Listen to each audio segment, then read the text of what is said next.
Welcome to episode 12 of The Witching Hour.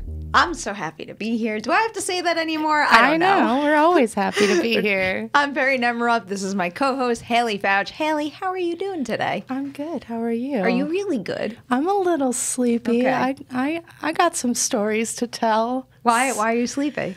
Well, this little Netflix show called The Haunting of Hill House. It really freaked me out, and it brought back some sleep issues I've had in the past, and I didn't sleep a lot last night. What kind of sleep issues? Like you just can't sleep? No, it's called sleep paralysis. There's a moment of it in the show that you're awake but you can't move, and sometimes you have little visions of horrifying things at the foot of your bed. What? Yeah, it's a real thing. Can I ask? What'd you see at the foot of your bed? So actually last night's wasn't that bad, thank goodness. But usually for me, and for a lot of people, it's just like the silhouette of a dark figure. Or you'll feel like people grabbing your ankles or something like that. Like in The Conjuring? Yeah, exactly.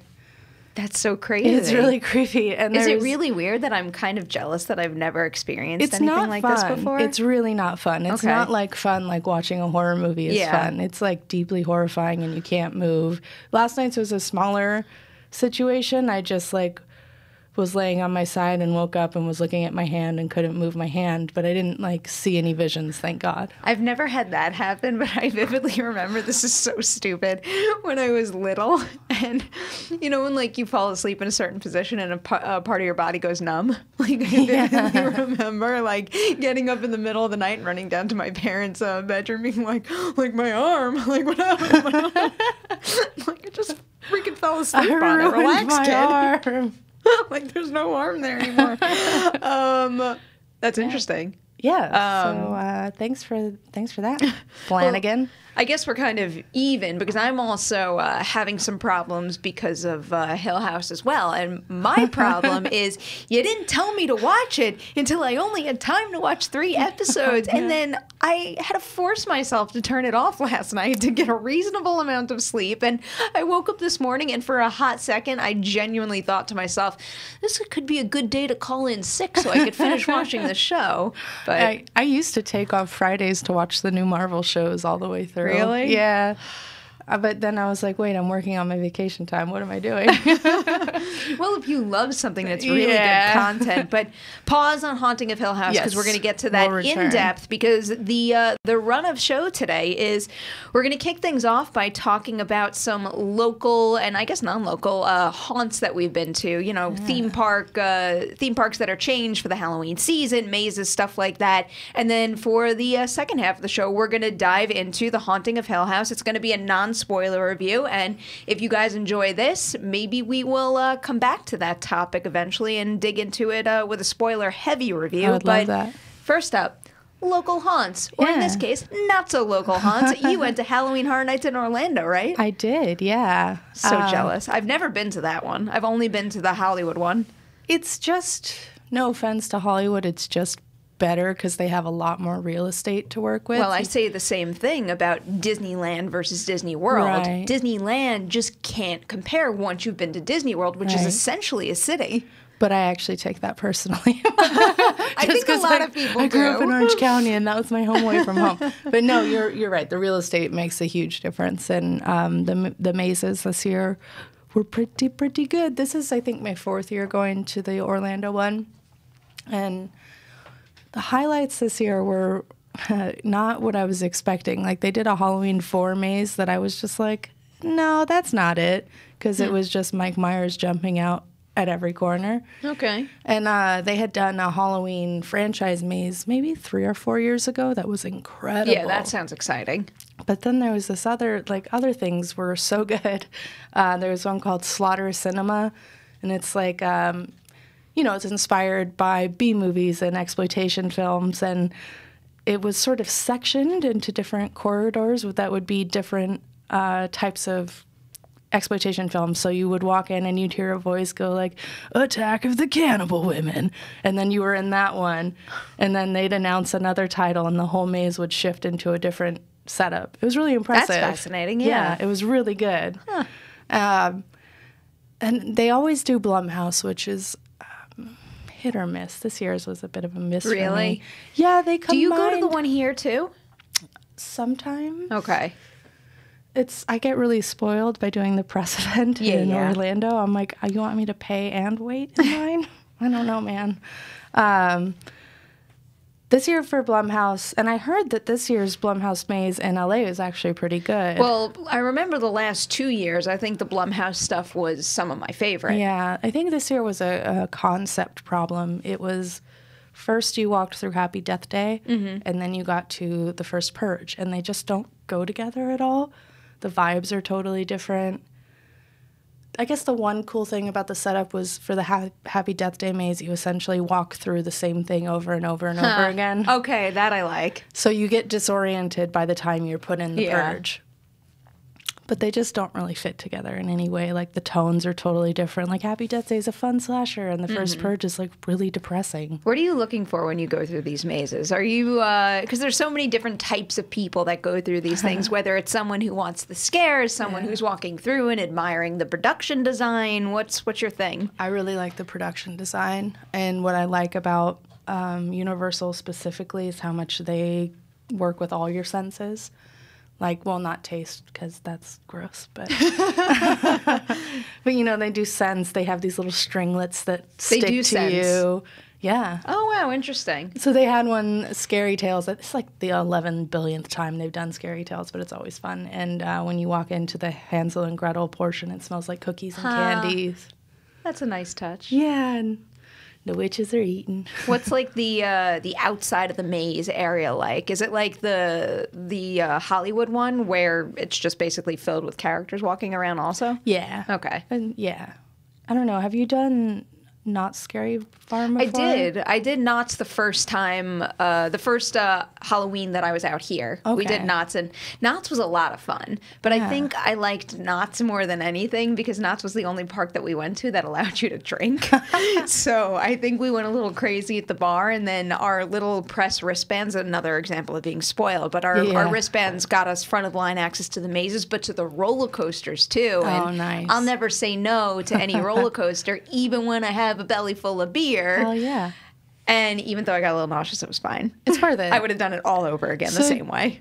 Do they not let you drink at the Halloween Horror Nights here? Changed. So the first 2 years I went to it, they didn't let you drink. Last year I went, and if you went into certain areas, you were able to get 2 beers maximum. Or I guess 2 drinks maximum. But last year, you know, Matt Donato, the two of us went together, and we filled our 2-drink quota, and then that was it. No, that's a bummer. But I do believe, I think the rules might have changed this year because I know now year round you have access to like beer and stuff there. Yeah. I mean, they definitely let you drink to your heart's content in Orlando. Really? Well, Donato and I got pretty drunk. Yeah. That sounds very on brand for him. I'll report back about the boozy situation at Hollywood because I'm going. The Sunday before Halloween because my little sister's coming to visit with her husband, and we splurged and we got the VIP tickets, so we will be going that night. Nice. I'm so pumped. One of the reasons I would love to go this year is I like when both coasts do the same maze and you get to see them different interpretations. So I would love to see their spin on the Stranger Things maze because that's one where the production value is crazy. I'm really looking forward to seeing that one, especially because whenever I see commercials, that's the one they keep advertising for obvious reasons. So I'm into it. I can't wait. I love this kind of stuff.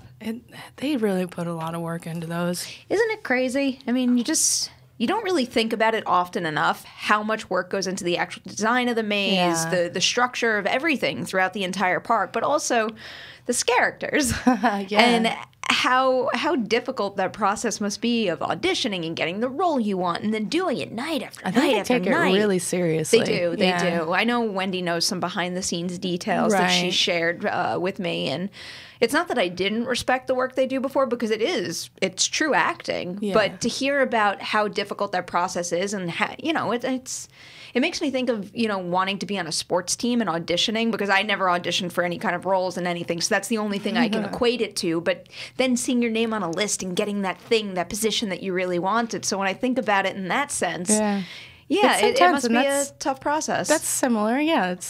they're called tryouts for both, right? Yeah, I guess so. I just did an interview with two of the directors of the show in Orlando that did the Stranger Things maze that'll be going up on Collider.com this week, and they think about these mazes quite a lot, and they don't there's so much that goes into every element, but they told me that they had completed their maze by July, and it was just sitting there dormant, and they were going crazy waiting for someone to walk through it.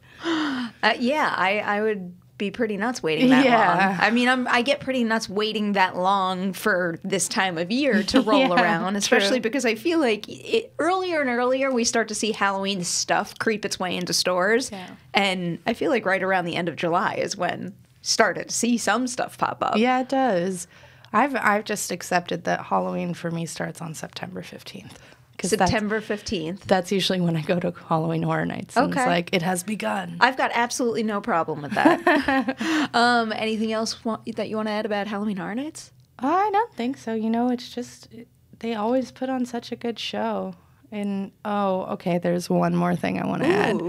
This year, if you haven't gone yet, do make the trick-or-treat maze a priority, top of the list. Really?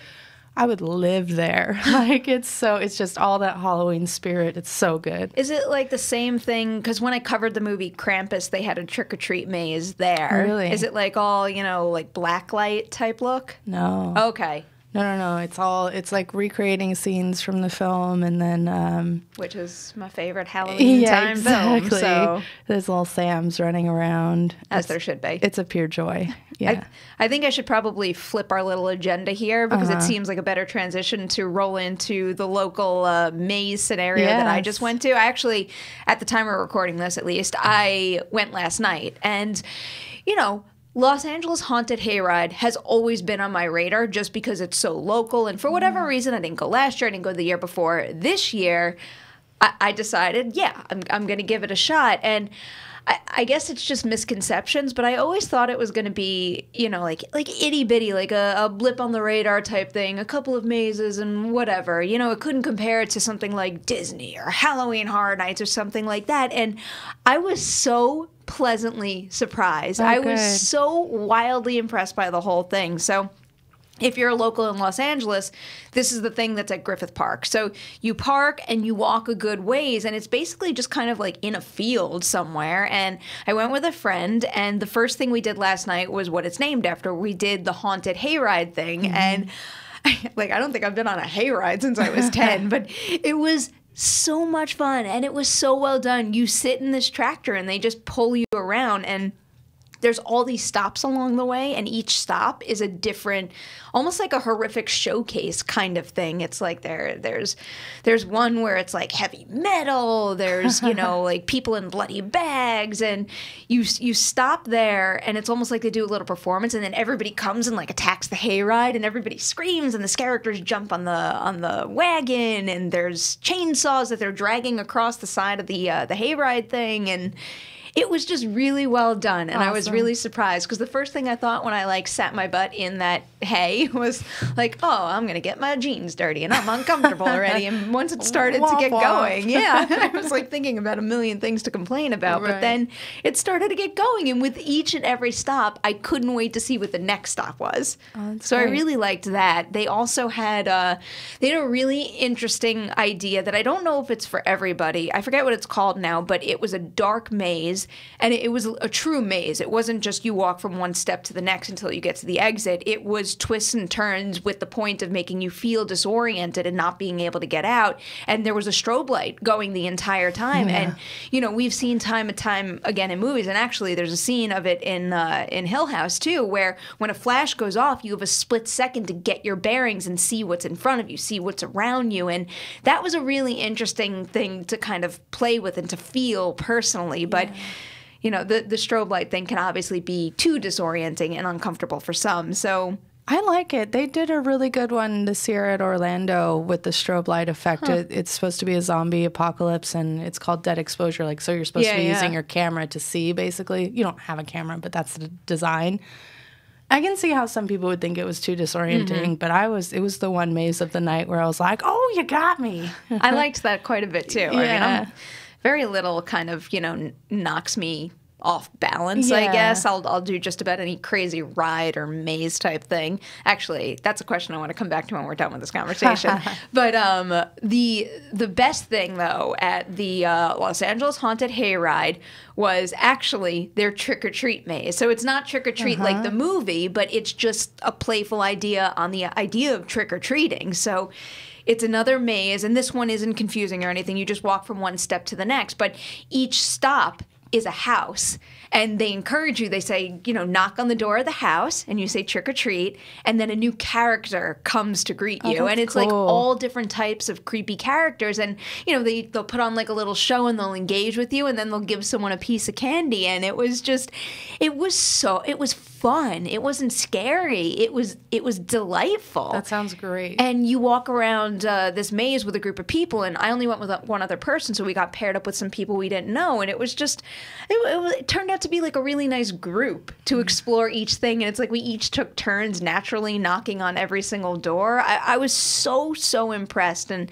that whole setup, we sat down with a tarot card reader at one point, and it was interesting. Yeah. I don't know, how much of what she told me I take to heart, but we got a kick out of that too. There was music all over the place. They had a great food stand. They have a store there, and it all has fun spins on Halloween horror type names. It was just like a really well done event that if it wasn't a Sunday night, I would probably love to just hang out a little longer and really just hang around and indulge more than I did. That sounds great. I'm ashamed that I'm a California native and I've never gone. You really, I really would recommend it. Yeah. I can't get over how pleasantly surprised I was.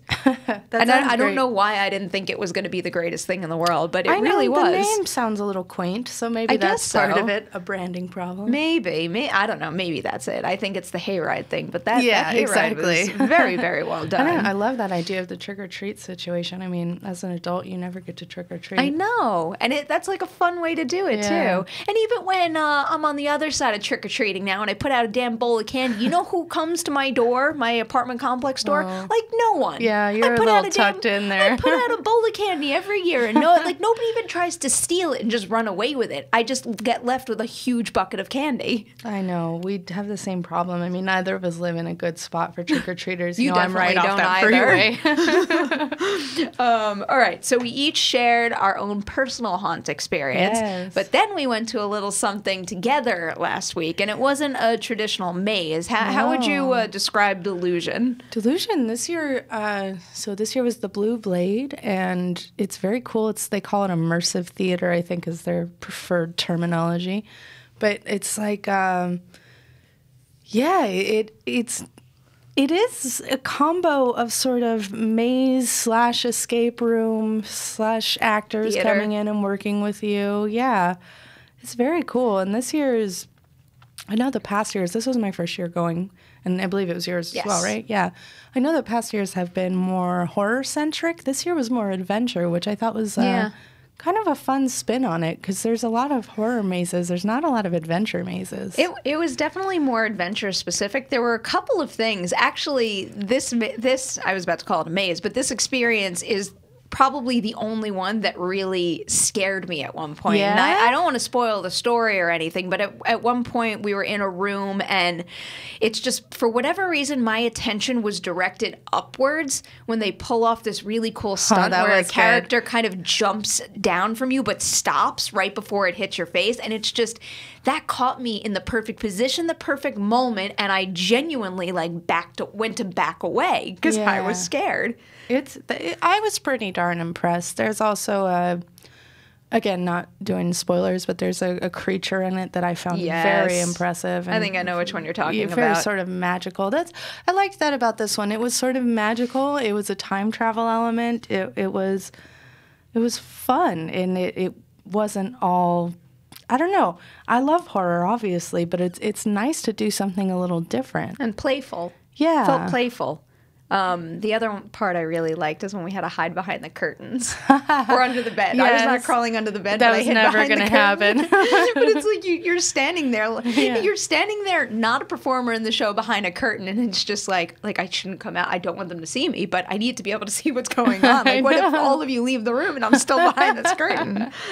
The actors here were also so great. Really, really good. I mean, I don't think I've ever been to one of these types of Halloween time events and ever thought that the actors weren't anything but truly exceptional. Yeah. Like when you think about the fact that they do this performance so many times over, it makes it even more wow-worthy. But there were so many in this. I wish I purposely meant to bring that little program that we got so I could give some of the names a shout out, but I couldn't even figure out because they were under some makeup which one played the character that we saw. That was one of the characters in it. Yes. He was kind of our guide for a good chunk of it, and he was the one that really stuck out to me. Yeah, he was really, really great. And you know, there is something about it that I just adore, seeing the seams a little bit, like in his costuming and makeup with the lights and stuff. There's a handmade quality to it that feels very passionate, and like people just put this show on, you know?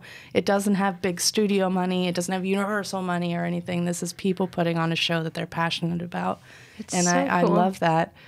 I was really impressed with it. I had such a good time, and that was another one where we were both kind of like, man, I'm tired. I wish we didn't have to do this tonight. Oh, it's like, you know, Haunted Hayride, I went on a Sunday night. Yeah. We went to this after. We went, actually, for those of you who didn't see it, we did The Shining commentary with Tom Dagnino, and you could find that on Scener, but we had literally come from doing a 2.5-hour Shining commentary after working a full day, then going over to Delusion. So it was a very, very long day. But it's kind of exciting when you have a really long day like that and you think like, oh, I've had enough at this point. But no, The Shining was great. And then, oh, I've had enough at this point. But no, Delusion was great. So good. And you walk home in the end after that super long day with so much energy and excitement. It was kind of wonderful. I can see why it sells out so quickly every year. Yeah. It definitely will be on my list now for future years. Yeah. Absolutely. Well, if it's not sold out, you guys should try to get some tickets. It sounds to me like we're recommending all 3 of these events. Yeah. I definitely recommend the 2 that I went to. Yeah. I'm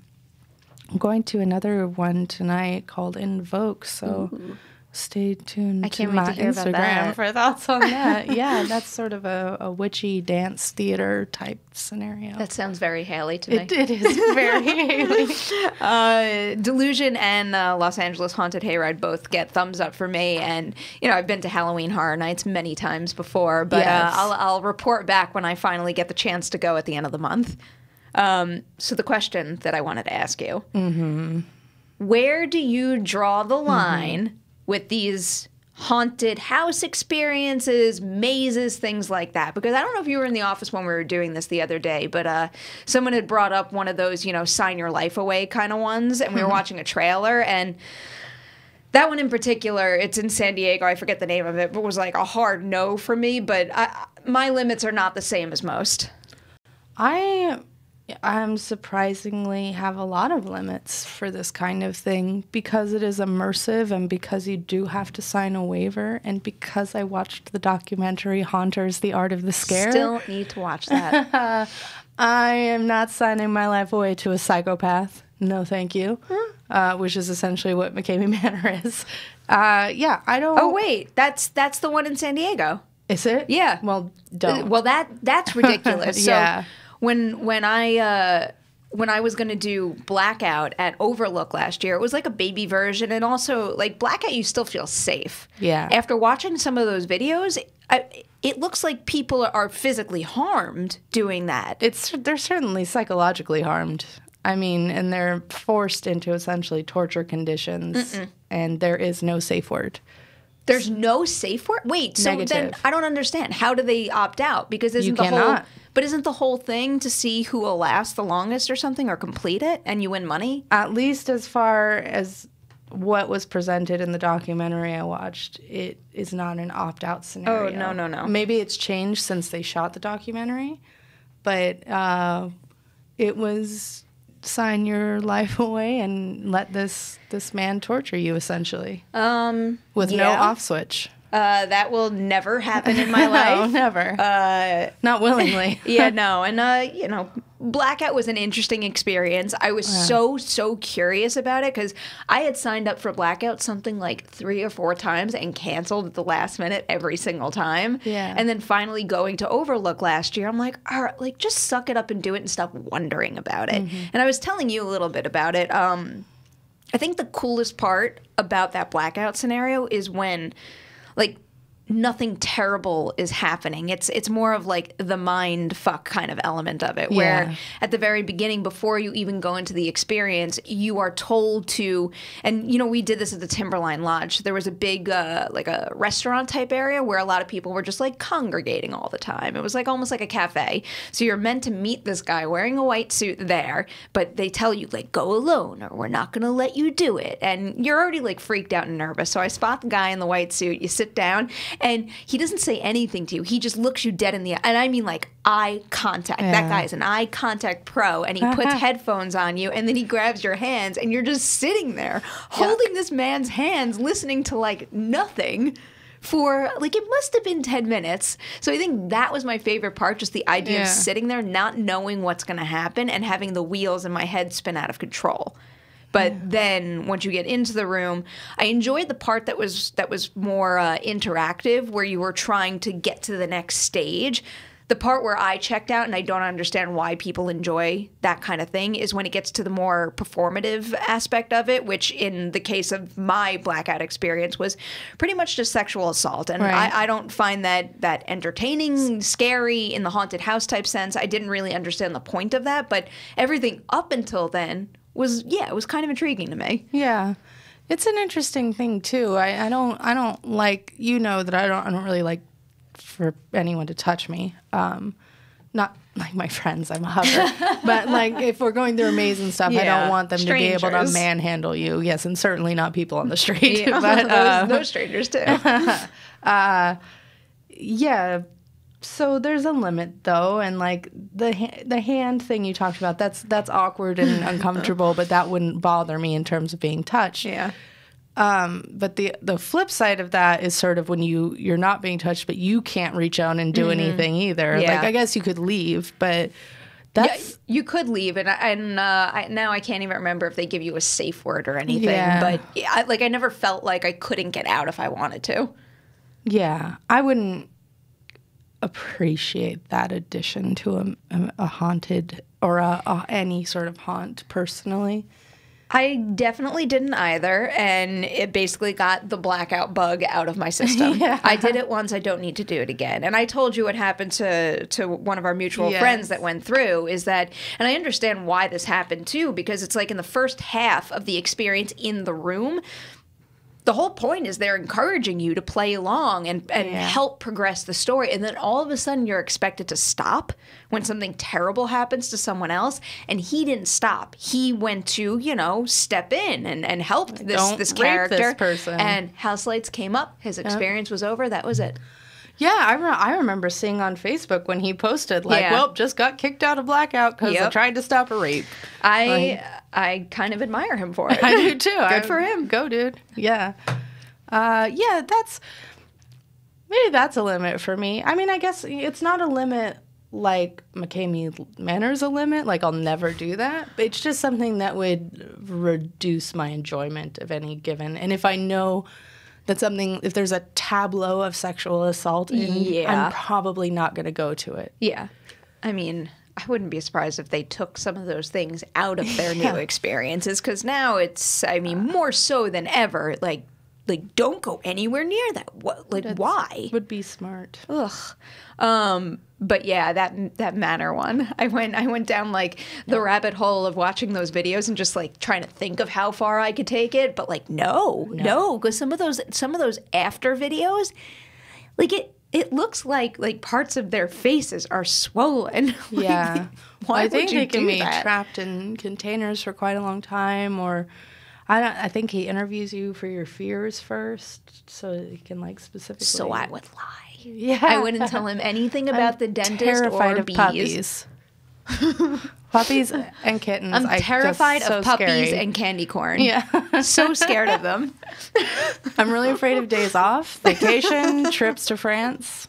Scare the shit out of me. Oh, I wish that would be a way to get around it. But clearly a major no on that one for me. No, never. And in a perfect transition right now, we're busy talking about like haunted places and specifically haunted houses. And Netflix has a brand new series that just debuted. It's called The Haunting of Hill House, and I believe every single episode is directed by Mike Flanagan. Indeed, who it is. I'm a huge fan of. I believe you are a fan as well, and there's a lot of pressure on him right now in my eyes because I'm also a big Dr. Sleep fan, and he is the one working on that adaptation. So I'll get to it more when we actually discuss some specific elements of Hill House, but I had that on my brain this entire time, and it made me so happy. I was already happy that that project landed in Flanagan's hands, but there are certain things he does in Hill House, and also some of his previous projects too, that make me think this is the guy to adapt that book the right way. But anyway,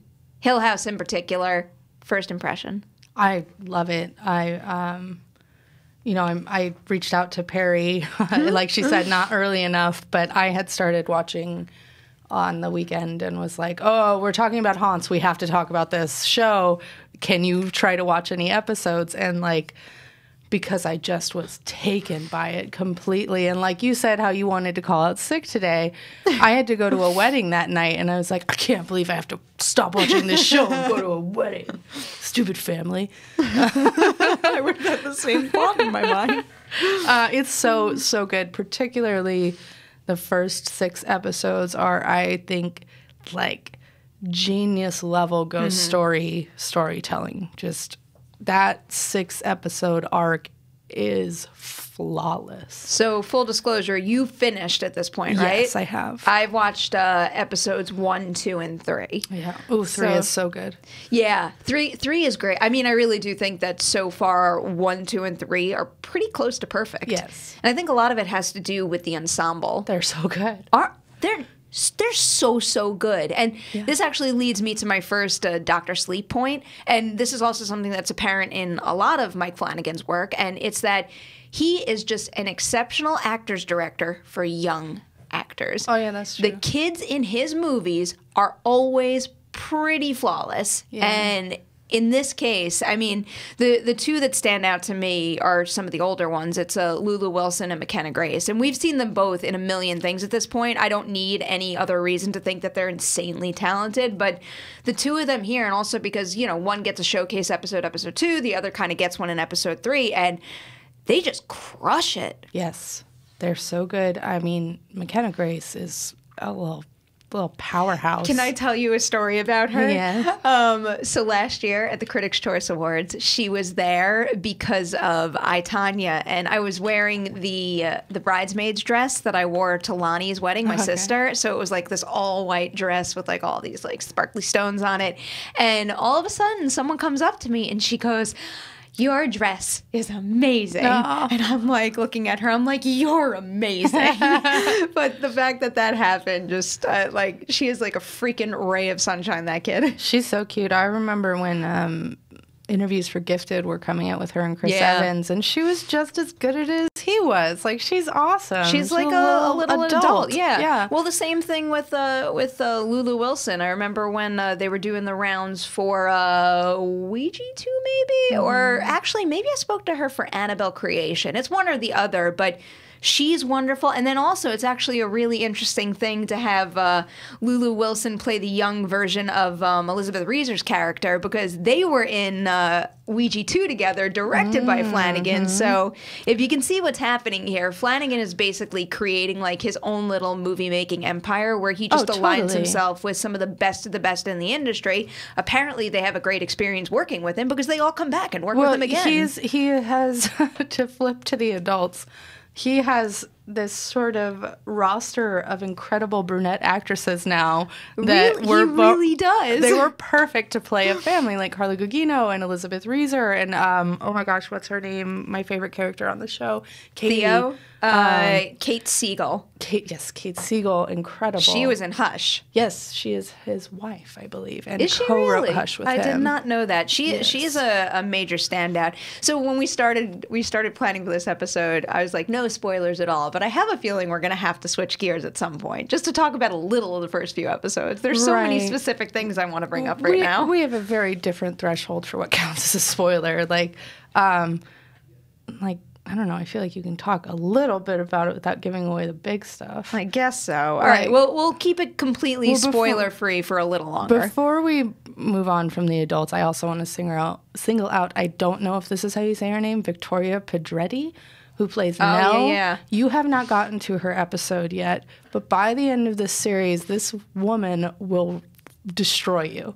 Like, she is so good, and she is not a known person before this. She is incredible. I'm already getting hints of it. Oh my goodness, she's so good. And I don't know, I feel like all the best scares in the show are hers. I have a feeling I know what direction that character might be heading in to earn that kind of reaction, but even just in the few episodes that I've seen, her range is just, it's kind of shocking. She really, the more I'm getting chills thinking about some of her moments that she can break your heart or make you terrified or just really do incredible things. Okay, here's a question for you, having gotten further in the season than I am. Oliver Jackson Cohen, who plays Luke. Yeah. Is adult Luke going to get a little more meat to the role? Oh, yeah.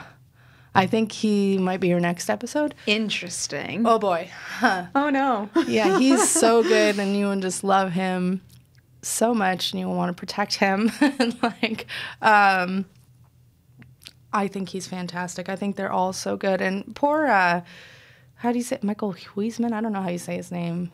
Huisman? I've seen him in so many things where I've had to say his name out loud, and I can never say it. He's great, but his character's such a dickhead. So you're like, okay, fuck you, dude. You can see that from the very beginning. Absolutely, yeah.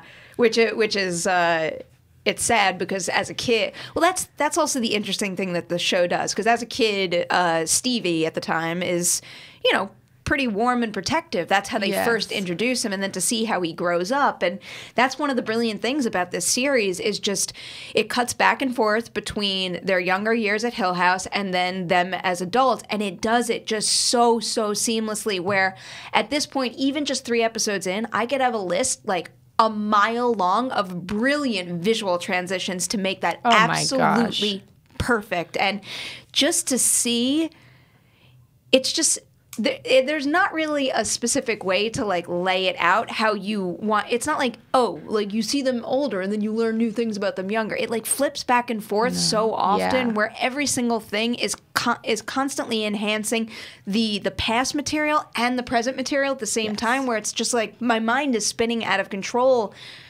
constantly while I'm watching this movie, and I'm constantly getting more and more out of the locations, out of the characters, and I'm wowed right now. I'm telling you, the first 6 episodes are pretty much flawless, genius level ghost story, like masterpiece, not to overuse the word, but truly of a ghost story. And it's Flanagan just gets it. Yeah. That horror is about hurting your heart. It's not about hurting your characters' bodies. It's about making them bleed inside and be so sad. And just that's when you get scared as shit, is when it's attached to true heartbreak. That is so vicious sounding, and I love it because it's true. That is what he does here. He's also pretty masterful at capturing visual scares too. Because Haunting of Hill House basically is no jump scares, or none that really came to mind. There's actually some really good jump scares later in the season. Really? There's one that, just stay off Twitter until you get there, because people almost spoiled it for me. All right. Well, I will definitely be avoiding that. Yeah. But 3 episodes in, I haven't seen anything that is that could be classified as a deliberate manipulative jump scare. Every single scare is basically what you described, and even some of the ones that aren't ones that necessarily get in your head, they're more visually driven. It's about the camera work. It's about the framing. It's about forcing you to stay in a certain position for a really long period of time while you think you can catch something in the distance. But is it something in the distance? Oh, you don't know. It fucking is, because there are hidden ghosts in every freaking episode.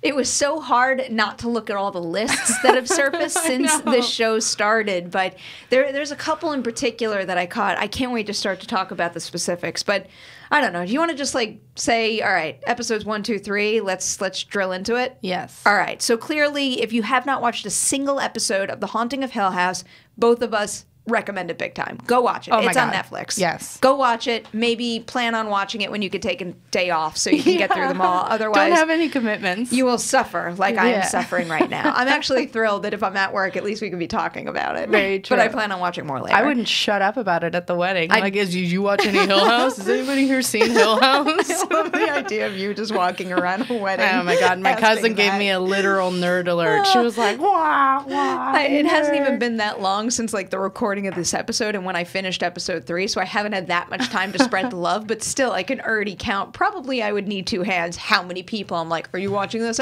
You should be watching it right now. That's so good.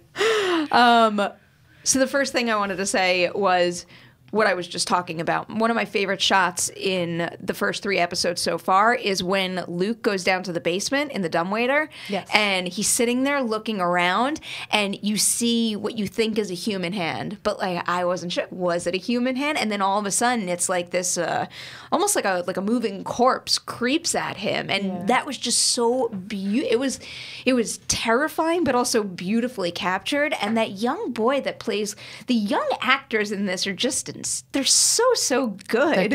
He's ridiculously cute. He is like, isn't he? A problem cute. Like watch out, Tremblay. Thing. His name is Julian Hilliard, and he's so good in that moment too, where it's not just about watching that terrifying thing creeping towards him. It's also about like he screams with such sheer terror that it's bone chilling. He's good, and like I was saying, like you're gonna want to protect Luke. That definitely starts when he's a kid. Oh, And speaking of that connection that I so poorly explained in the non-spoiler section, but that's also the thing. It's like when Luke gets older and he has certain problems, everything all connects to what they've been through in the past, and it connects so well. Right. Yes. So we're talking spoilers. He is an addict, and don't spoil anything from 4 and Beyond, though. No. I wouldn't do that to you. But just I already had somebody spoil Sharp Objects, so I don't have to watch that now. Whatever. That should put me to sleep.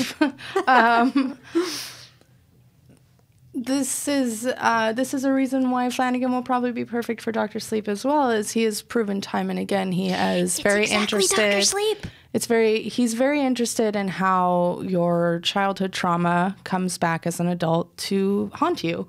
And through Luke, I mean, there's some shit coming your way in 4 and 5 that are some of the darkest moments of like human suffering that I can think of, and at the same time highlighted with some ghost shit where I'll be like, okay, so I wasn't expecting this. The show makes me cry so much, but I'll be sobbing like, really, this is dark, horrible stuff for a family to go through, and then scares me, full body chills, and I'm like, shit, Flanagan.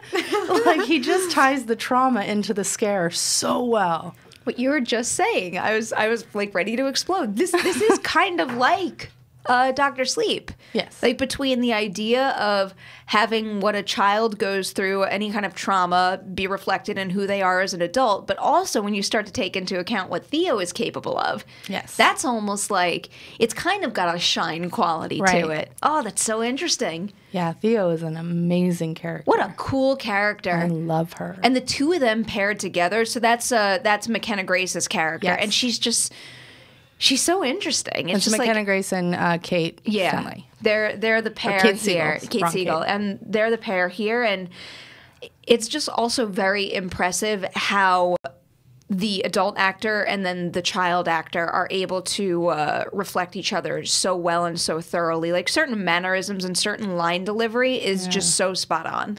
She's an amazing, amazing character. And just like,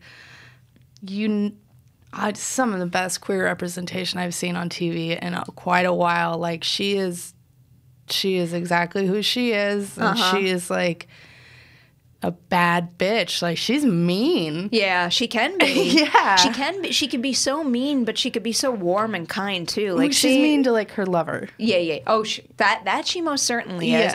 One of my favorite scenes in all 3 episodes so far is when she's at Nell's wedding and she comes. Yes. They're standing there betting like which guy is going to come out of that room, and then she walks out, and it's just.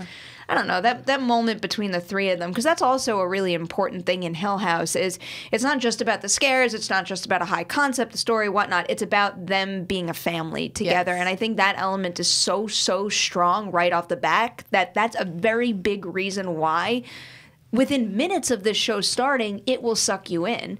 They feel like a real family. Incredible family drama. It is incredible. So this is, and I'm not going to spoil, like I said, anything beyond the episodes we talked about.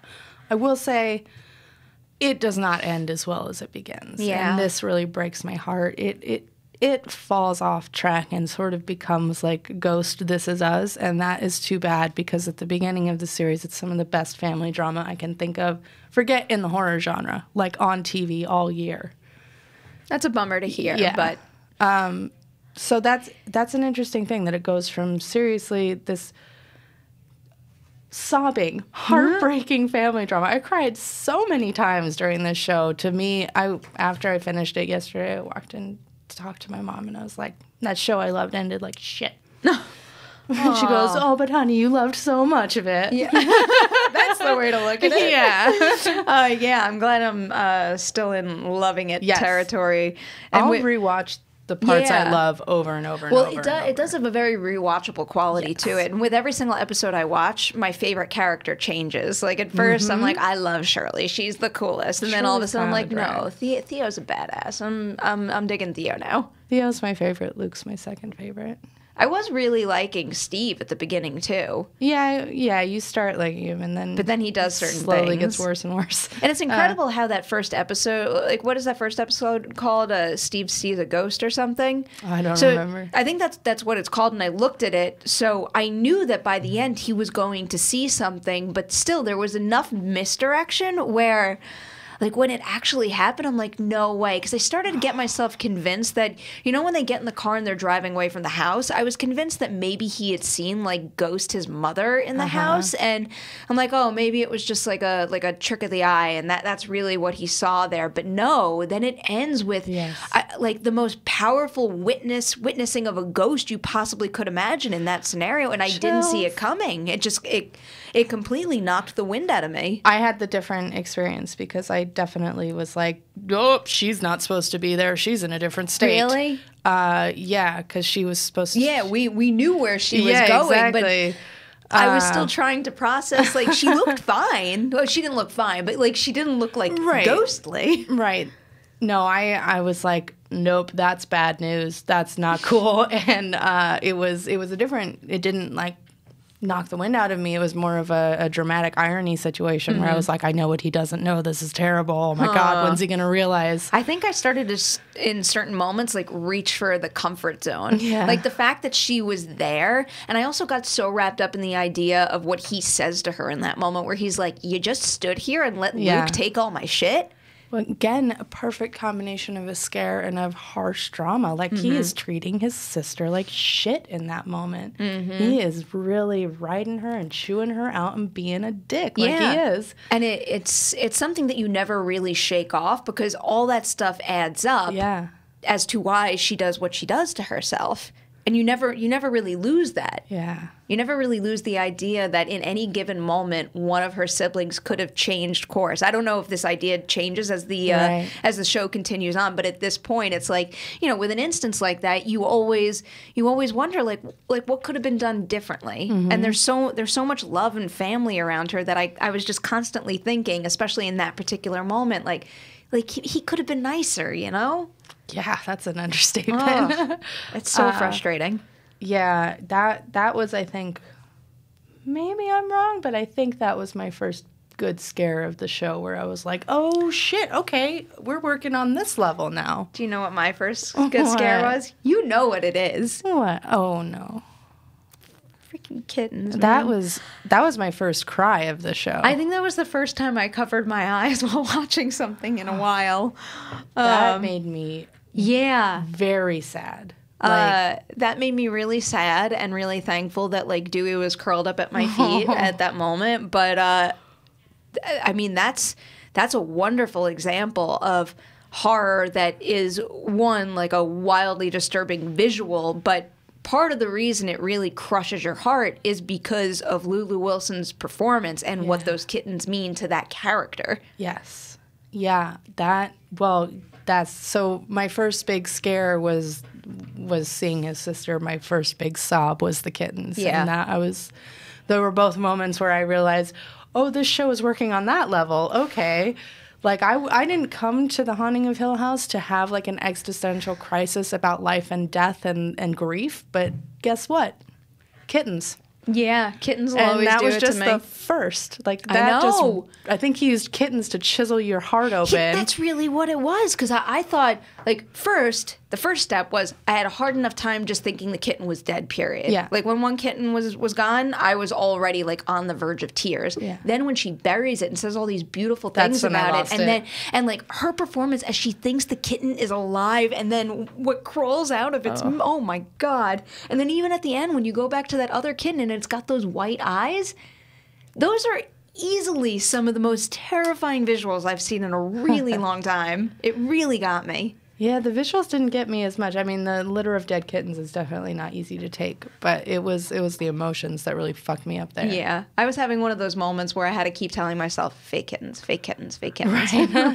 I don't, Flanagan does an incredible job of really triggering your grief reflex constantly throughout the series. In fact, like, I did a lot of crying, and I'm a crier anyway when I watch things, but I wasn't expecting that at all. And I'm not a big crier, so I'm curious to see what actually gets me. I'm a crier, and the kittens just, I still didn't understand how hurtful this show was going to be, but it cracked something in me and touched like some deep piece of grief I've suppressed or something, and that one first kitten became the emblem of all the sad things I've ever felt. Oh, it's so heartbreaking. It's so heartbreaking, but on the flip side, the other elements I liked about Shirley's episode and also Theo's episode is not even just with how they're kind of like falling apart as adults and all the heartache that their experience at Hill House kind of infused in their lives for their entire existence. Also just little things like the idea of why Shirley goes into the line of work that she does. Sure. That moment really touched me. And the same thing with coming to realize what Theo is capable of and why that pushed her in a certain direction for a career path also. Mm-hmm. It's just a beautifully written show. Again, until the end. It's hard for me to talk this way having seen it all the way through, because I want to be like, sing from the rafters, it's the best show ever, except the last 2 episodes. But like... There's 10 episodes, right? Yeah. Okay. So six are masterful. Yes. 6, I think, are perfect because you've seen they sort of focus on the different siblings and stuff, and each new perspective of each new character that you get to know more and more fills out the story in a really beautiful, emotional way. And I feel like episode 6 is the payoff from seeing it from all their perspectives. So maybe I should just stop watching it. No, don't. You won't be able to. Okay, I know. You wouldn't be able to. No, I wouldn't. I have no restraint or whatever. But it does feel like it's a beautiful build across these 5 characters, and then episode 6 is like, and here's your reward. Here's your terrifying, heartbreaking reward. I'm all for it. Yeah. Bring it on.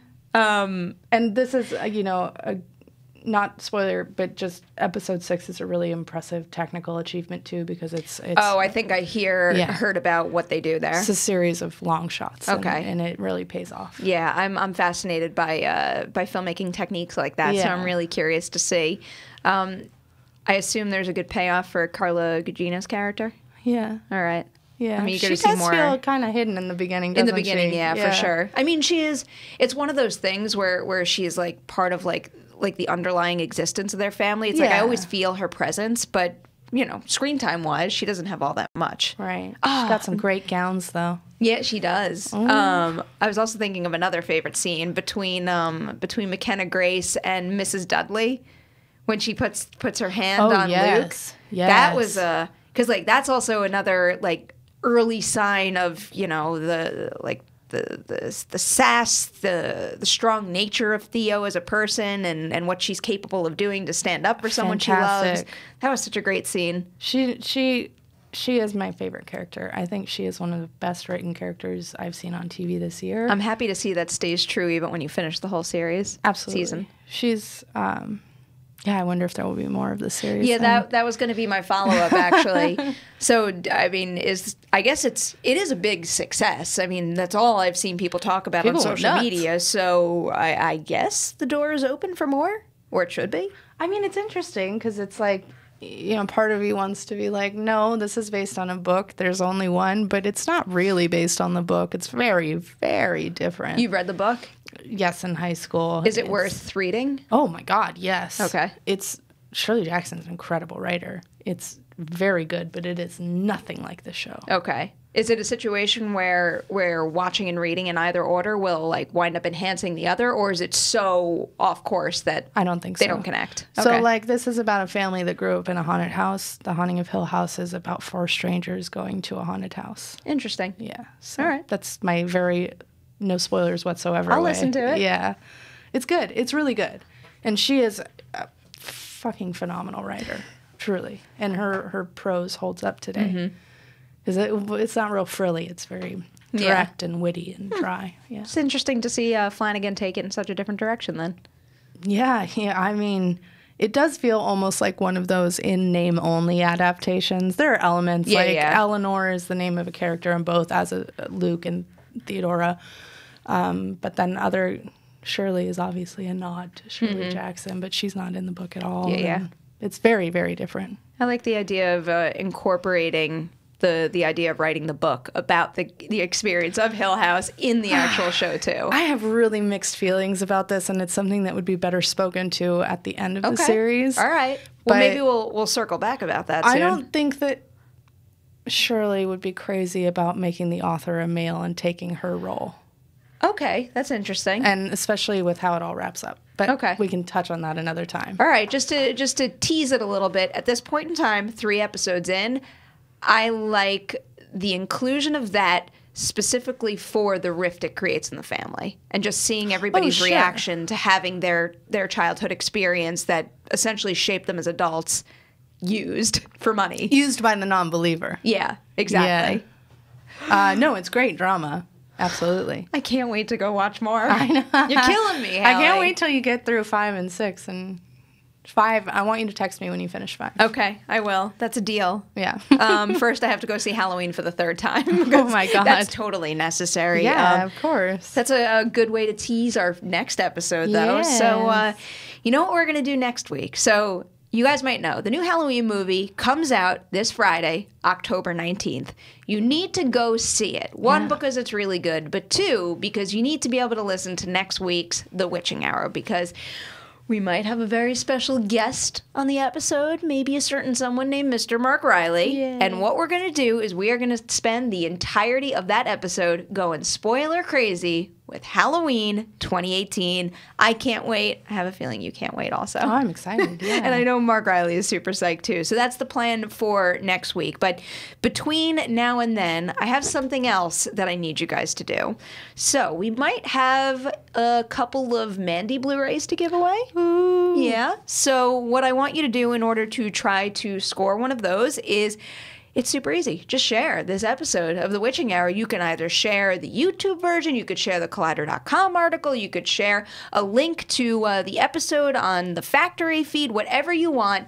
Share it, use the hashtag #ColliderWitchingHour, and be sure to tell me how much you want that Mandy Blu-ray. I know I really want one because I haven't seen it. What, still? I know. October's busy. They even sent me a copy so I could see it, but I still haven't had time to watch it. Now I'm not gonna because I have to watch 7 more episodes of Hill House. Right. It is really good. I feel though that like the hype is so high that I should be like it's trash. It's not even. It is really good though. Okay. I'm really pumped. I mean, it's probably like peak Nick Cage, right? Like Nick Cage going Nick Cage. So I'll say this. Yeah, it channels that element of him really well, but it's not really his movie. It's called Mandy for a reason, and I think people have really oversold his element of it. So it's Andrea Riseborough's movie? It's both of their films, but it's about... I don't know. It's more her than you're expecting, probably. Good, because I'm a huge fan of hers. She's fantastic. She's like a chameleon. She Every is. single thing I've seen her in, it's like a different person. I remember, gosh, darn it, what was it called? Oblivion, the Tom Cruise movie. And I was like, She's who is this? And I didn't even realize I had seen her in other things before, but she just has... a million other things. Even in that thankless role, she really has this presence. She does. Like, oh my God, who is that? Which is part of the reason why I'm really excited she was cast in that new Grudge movie, too, which we spoke about with Lynn Shay. So if you missed last week's episode, you want to go back and listen to that, because Lynn Shay is wonderful. She is wonderful. She was meant to be on an episode of The Witching Hour. She was a delight to have. She really was. All right, I think we're out of time. But you know what? We'll likely come back to A Haunting of Hill House in the near future, because I have a feeling I'm going to be bursting at the seams to talk further spoilers. Things to say. Many things to say. Before we close this out, Haleigh, where can everybody find you on the internet? On the internet? Well, you can find me at collider.com, where I run the horror content on the daily. You can find me on Twitter at Haleigh Fouch and on Instagram at HaystackMcGroovy. I wasn't going to ask where everybody could find you, like physically. That's why I specified the internet. You cannot find me. You can only find me on the internet. I'm a spy. At P. Nemiroff on Twitter and Instagram. What other content do we have to tease? We got some cool Halloween content coming up on Collider.com. I know I have my interview with John Carpenter. I just get a kick out of that, man. He's wonderful. Also, an interview with David Gordon Green, which I'm going to split up. You could find some of the non-spoiler material earlier in the week on Collider.com, but I recorded the interview as a podcast, so once the movie comes out and you've gotten the chance to see it, we'll include the full spoiler discussion over there. So check that out. Anything you have to tease? Yeah. Well, Apostle also just hit Netflix this weekend. I need to watch it. I like it a lot. And I put some spoiler quotes up on Friday with Gareth Evans kind of talking about the ending of the film, and I have a longer portion of the interview running this week. We have Suspiria coming up. I have an interview for that. Probably we'll have quite a few more than one for that. It's October, baby. We got horror content. We got Christina did an interview with Mike Flanagan for Haunting of Hill House that's up. We have another one with Oliver, is it Cohen Jackson? Is that right? The one who plays Luke? Jackson Cohen. You were close. I just get so distracted by his face. I think that's understandable. No, he's really good in the show, and we have an interview with him coming up from Christina this week. So horror needs tended to. Nice. On Collider. Quite the lineup. And there's still so much more to come, too. It's I can't believe I haven't even uttered the words Channel Zero in a couple of weeks now. I have those screeners waiting, but I haven't. We need to put that on the schedule somewhere. Yeah, we do. I'm gonna note that. So yeah, you can expect that. Week, it's so soon. We need to fit it in there. So basically, what you have to look forward to is we've got Halloween coverage. We'll have Suspiria coverage. We'll have Channel Zero coverage. I think that's it. That's not going to be it. I can already tell I'm forgetting things, but that just gives you more of a reason to make sure to keep up with this podcast. That's right. It's Halloween time. You need to know all the latest in the horror department, and that's what we're here to bring you guys. I'm here bringing you the Halloween clothes. And the candy corn. All the candy corn. Thank you guys so much for watching this, watching and listening to this episode of The Witching Hour. You guys rock, and now you have officially survived The Witching Hour.